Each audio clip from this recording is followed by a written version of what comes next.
Welcome to Let's Talk Meshing's Tutorial Tuesday, where we show you how to use a feature in just a couple of minutes. Today we want to focus on the Grid Overset command, and in particular the Attributes tab. At the top under Assembler Settings you'll find the Assembler Selection. This is the assembler that Pointwise will communicate with automatically for the assembly process. In this file, Pegasus 5 is already selected, but you can choose from various versions of Sugar++. Below we have a name field where you can type in a name for your particular project that you're working on. I'm going to call this Wing Body.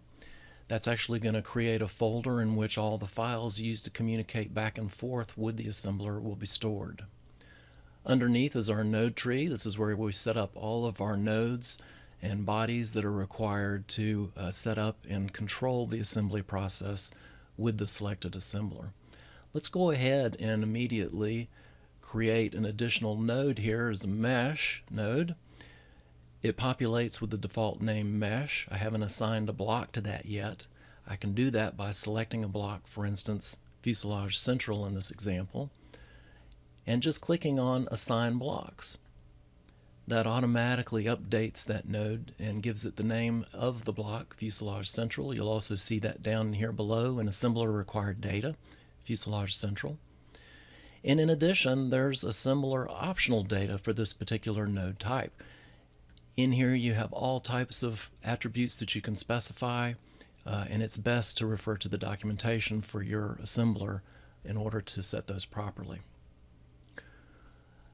Down here and below the assembler optional data we have the commands for adding new nodes, new bodies, which will need to go beneath the global node, a validate command, which will try to use a validation of syntax relative to the assembler that you have selected.